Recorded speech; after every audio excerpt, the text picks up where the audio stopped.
Pecha de Peligro na naman. Pagka ganitong araw na, nanganganib na ang budget. Kaya ito ang niluluto ko tuwing nanganganib na ang budget ko. Isa-share ko sa inyo ang paborito ng aking mga anak. Syempre, gusto ko kayo din. Kahit nagtitipid kayo, pero masustansya pa rin ang ipapakain nyo sa inyong pamilya. At dito nga ay gagawin nating espesyal itong ating ulam. Kalain nyo bang talong lang po ito? At kahit talong lang ito, talaga namang pwede mong ipanglaban sa kilalang fast food. At talaga namang kalasa talaga nito. At dito nga hindi ko na patatagalin kung paano ko nga ito niluto. At syempre, para hindi tayo pumalpak, ay babalatin po muna natin itong ating talong. At pagkatapos ko ngang balatan, ay gumamit ako ng pangkadkara ng cheese. Okay na po yan. Pwedeng-pwede na. Tatalab na yan at hindi naman katigasan ng talong. Alam nyo ba na nabili ko lang po ito ng 80 pesos? At pwede na nating ulamin hanggang gabi. O ito nga, 2 ulaman na po namin ito. Ganun kami katipid once na nanganganib na ang budget. Para hindi pa rin talaga kayo pumalpak, kailangan pipigaan po muna natin itong ating talong. At pagkatapos nga pigaan ay dito na natin pagsamasamahin ang ating mga pampalasa. At dito nga ay naglagay ako ng dahon ng sibuyas, bawang, at sibuyas na rin.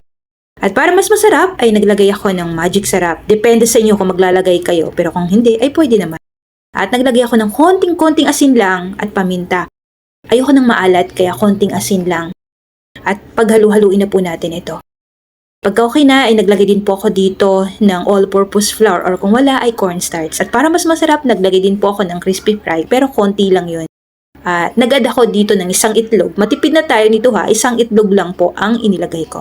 At ayan, okay na po ito. At pwede na po natin prituhin. Sa mainit na kawali at may mantikang mainit, syempre dapat mainit ang ating mantika. At naglagay na nga po ako dito. Tinansya ko lang po ito ha kung gaano kalaki o kalapay. Once na okay na, ay binaliktad ko na po ito. So ayan, naluto na nga at napakarami kong naluto nitong ating talong. Tingin pa lang, masarap na yan. Wala pang sauce. At dito nga para mas masarap lalo, ay maggagawa tayo ng sauce. Ang una kong inilagay dito ay margarine. Yun lang po kasi ang mayroon ako. Mas masarap naman talaga kapag butter. At naglagay ako ng konting all-purpose and then ang sumobra or sobra ng ating crispy fry ay inilagay ko. At ito nga ay naglagay ako ng 2 cups of water. At para sumarap ay maglalagay tayo dito ng beef Knorr cubes para kalasa niya talaga yung nabibili natin sa fast food. At dito ay naglagay din po ako ng slice na mushroom. So yan po ang ating mga ingredients para dito sa ating sauce. Haluin lang po natin ito hanggang sa kumulo. At mag-add na po kayo dito ng konting paminta or kung may gusto pa kayong i-add ay pwede naman. Pagka kumukulo na at malapot na, ang ibig sabihin lang niyan ay pwede na po nating hanguin. At dahil luto na nga ang sauce ay pwede na po nating ilagay.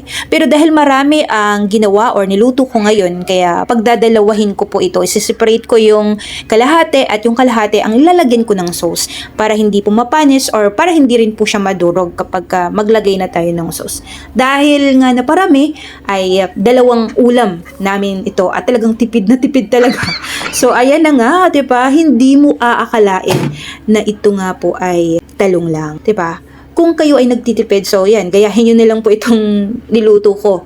Kung marami kayo sa bahay, ay pwedeng isang ulaman nyo lang po ito. Dahil nagustuhan talaga, or paborito nga talaga ito ng aking mga anak. Ito talaga ang sinserve ko sa kanila once na pecha de peligro na ako. Then talaga namang kailangan magtipid. At gusto ko naman kahit nagtitipid ako, masustansya pa rin ang ulam nila. Sarap na sarap talaga ito. Ang mga anak ko kasi hindi talaga sila mahilig sa gulay eh. Kung hindi mo talaga lulutuan ng kakaiba, hindi sila kumakain. At dahil nanay tayo, kung sila ay mautak, kailangan mas mautak tayo sa kanila. Gagawa natin ng paraan para kumain sila ng gulay.